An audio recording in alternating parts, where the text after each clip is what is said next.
Hello. എന്തെങ്കിലുമൊക്കെ കാര്യങ്ങൾ വരുമ്പം എനിക്ക് മാത്രം എന്താ ഇങ്ങനെ പറ്റുന്നേ എന്ന് സ്ഥിരം ചോദിക്കാറുള്ള ആൾക്കാരാണോ നിങ്ങൾ? എന്നാൽ ആ ചോദ്യം ഇനിയൊന്ന് നിർത്തിയിട്ട് എന്തുകൊണ്ടായിരിക്കും ഇത് പറ്റിയത്, ഇതിൽ നിന്ന് എനിക്ക് എന്തെങ്കിലും ബെനിഫിറ്റ് അല്ലെങ്കിൽ എന്തെങ്കിലും കാര്യങ്ങൾ എനിക്ക് പഠിക്കാനുണ്ടോ, എന്തെങ്കിലും ചിലപ്പോൾ തിരുത്താനുള്ളൊരു സമയമായിട്ടായിരിക്കും ദൈവം ഇതെനിക്ക് തന്നത് എന്നൊന്ന് ചിന്തിച്ച് നോക്കിയാൽ നമ്മുടെ മൈൻഡ് സെറ്റ് തന്നെ അന്നത്തെ ഒരു ദിവസത്തെ മാറില്ലേ? ഫോർ എക്സാമ്പിൾ, എന്തെങ്കിലും ഒരു കാര്യം, ഇപ്പം നമ്മളൊരു കാര്യത്തിന് ഇറങ്ങി, ഒരു എക്സാം ആയിക്കോട്ടെ, ഒരു ഇന്റർവ്യൂ ആയിക്കോട്ടെ, കിട്ടിയില്ല. നമ്മൾ സ്ഥിരമായിട്ട് എന്തായിരിക്കും പറയുക, ഉഫ് എനിക്ക് മാത്രം എന്താ എത്രാമത്തെ പ്രാവശ്യം ഞാനത് അറ്റൻഡ് ചെയ്യുന്നേ, എന്താ എനിക്ക് കിട്ടാത്തേ?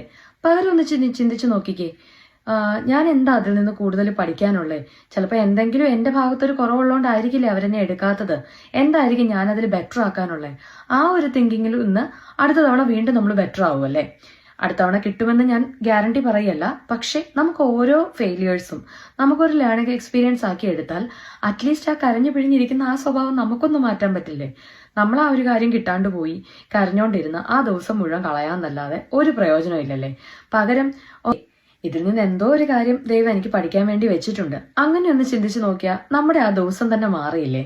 നമ്മളുടെ ആ ഒരു സാഡ്നെസ് എന്ന് പറയുന്ന ഒരു കാര്യം നമ്മുടെ മൈൻഡിൽ നിന്ന് പോയി കഴിയുമ്പോൾ തന്നെ പല ഐഡിയാസും നമ്മുടെ മനസ്സിലേക്ക് വരും.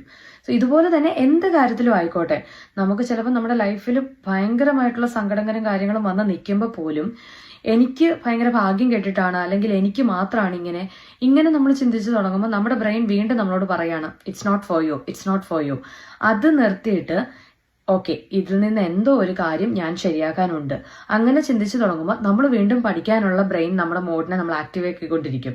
അപ്പോൾ നമുക്ക് വീണ്ടും പുതിയ പുതിയ കാര്യങ്ങൾ വീണ്ടും ചെയ്യാനുള്ള ആ ഒരു എനർജി നമുക്ക് കിട്ടും. ഇനി നമുക്ക് അങ്ങനെ ഒന്ന് ചിന്തിച്ച് നോക്കിയാലോ? അപ്പോൾ ടാറ്റാ ബൈ ബൈ.